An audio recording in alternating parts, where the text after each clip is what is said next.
Hello beautiful people, welcome back to Like Video. Today we are going to be looking at the news and it's time to see what's out.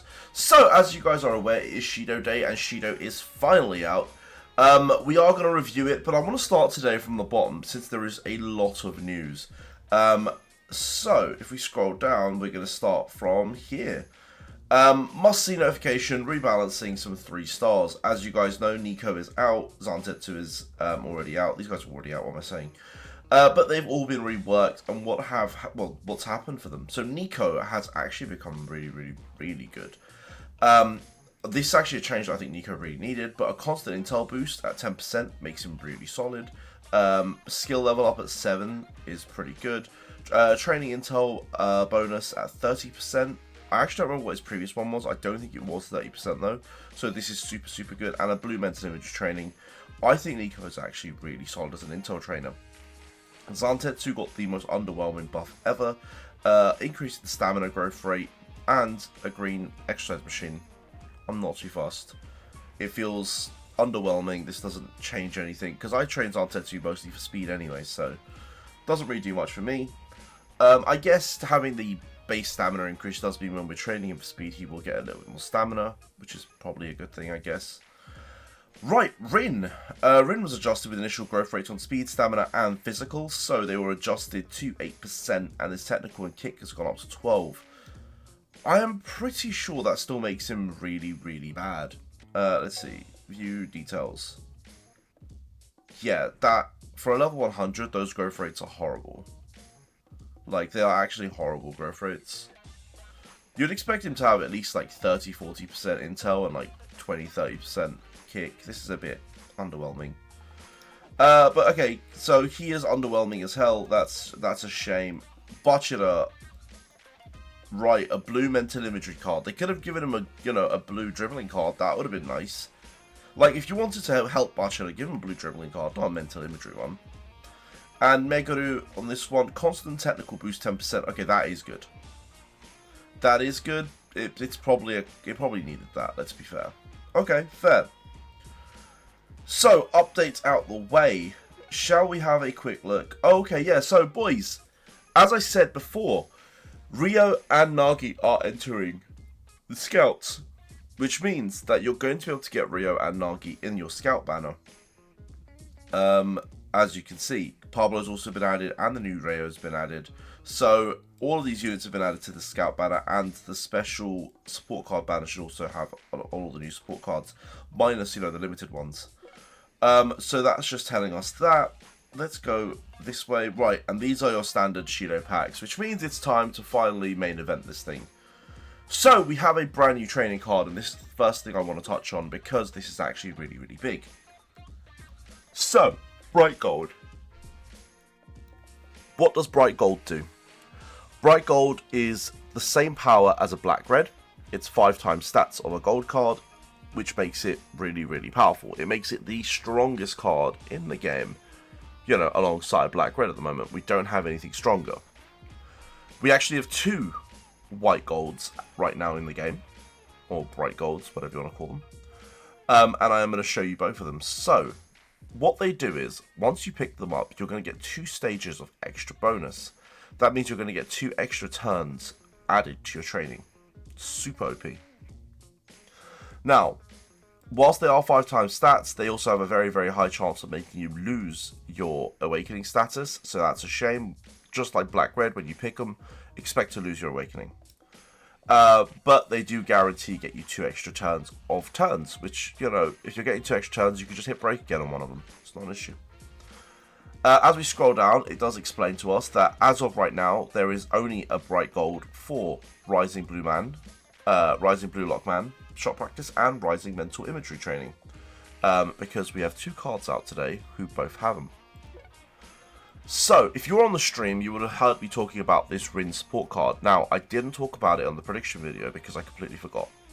But, we did predict this coming out, and we did talk about it on stream, and I told you guys that this is going to be a card that you're going to want. It's a pretty good card.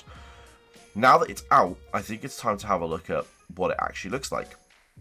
So, it starts with a physical up and an intel up. It has an intel bonus of 30%. Again, the whole idea is we're trying to bring intel back into play now. Special rate up at 50%, and a physical boost at 20%.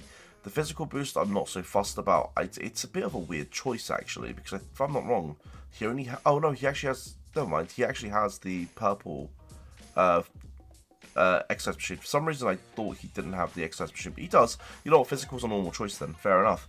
Lecture bonus 70% is very, very good. Like, we are always happy to see lecture bonus, especially when we got rate up. And now, the truth behind Blue Lock 20. Fixed intelligence bonus of 20 is a fixed bonus of stat rather than a percentage. Now, overall, this card is, I want to say, up there. If I was to make a tier list, this would be an S tier card. Now, factoring in the fact that it's got training cards that are very, very, very good, it probably goes up a little bit more. If you're going to train mental imagery, this is one of those cards that you're going to want. The fact that it's got a bright gold mental imagery card, the fact that it's got a purple here as well, it's just got so much turn generation, and also its special ability gives you turn generation, because when you hit 5-3, you can either choose to obtain 3 extra turns or restore your condition, which I don't know why you would ever restore your condition. You can just get 3 extra turns. So you're going to, it just generates a ton of turns, and overall it's a very, very good card for training intelligence. I think it's a good card. I think it's a card that people should be getting. In saying that, as a free-to-play, I understand if you don't get it. That's fair. As a whale, I think you should be going for it. As a free-to-play, this is probably a card that you want to slowly start picking up with your league match rewards. So, you know, just think about that. Right, and now for the main event, the one that everyone's been waiting for, Shidou. What's my thoughts on Shidou? I mean, if you guys watched my previous video, you would know that I think Shidou is very, very good. I think he is the meta moving forward, and I think he's a card that is just very, very good. Now, he's also a card that I'm going to skip, knowing that, which is crazy, because Shidou V2 isn't too far away. Just remember that the game is moving at a ridiculous pace, like a ridiculous pace. So we are getting cards very, very quickly. That means Shidou V2 isn't too far away, and for some of you like low spending whales and free-to-plays, this is probably a card that you can skip, knowing that within 2-3 months we are going to get the upgraded version of this.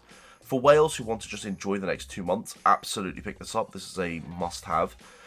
His skills are unreal, and as we're about to go through, his stats are crazy. So 45% kick is always very respectable, but he also comes with a 30% physical and a 22% technical, which are all very, very high stats. Now, kick power 30%, pretty normal. Training rate up 50%, we don't care too much about the match bonus. Lecture rate up 50% is very, very nice as well. But this card has the trifecta. He does have lecture bonus, and that's at 70%, whilst having a constant stamina bonus of 10%. I still don't understand why it's a stamina bonus of 10% and not a kick bonus of 10%, because it just fits his kit. It just fits his kit better, right? A kick bonus of 10%. But it is a stamina bonus. It is what it is, and you know what? Maybe you just need some stamina on this guy, and this is gonna resolve that. If we go into training cards, you can see he does come out with a kick card, a speed card, and then 2 more kick cards. Guys, when I say this is a kick machine, I mean it. He not only has the trifecta, but he also has a black kick card, a gold kick card, and the new bright gold kick card, which means we're going to be getting lots of turn generation. On top of that, his skill is really, really, really powerful. So if we scroll down, we should be able to read his skill, I hope. Where are we? No, it's going to talk about everything bar his skill, which is a shame. But his skills are really, really powerful. We did cover it on stream, and I think on video as well. So maybe go back to the prediction video where we do talk about it. Oh, and actually, it's here. There we go. So when activated, boost shot success rate and decrease opponent's shot block rate. This can be activated up to 2 times. So really, really powerful. He has a mid-range shot. I think he's going to be the meta move forward for a while. Just saying, I think it's a good card. So overall, should you be summoning for Shidou? Yes, if you're a whale. No, if you're free to play. Still, I would probably grab a bunch of copies because he is tempting. You will get a black kit card at 65, so if you are sort of free to play and need a black kit card, 65 isn't terrible, and he'd come with lecture rate and special lecture rate up at 65. So yeah, if you can 65 him, which is only 2 copies admittedly, sure, go for it. If you can't, then yeah, don't worry. But at 100, he does become very good with the special lecture bonus. Right, boys, that is the end of the video. That is something that I just wanted to get out of the way, and I am at work most days, so don't expect too much content coming out for the rest of the day. But we are going to be streaming tonight, so hopefully that is going to be good enough. Boys, thank you. I love you all. Peace.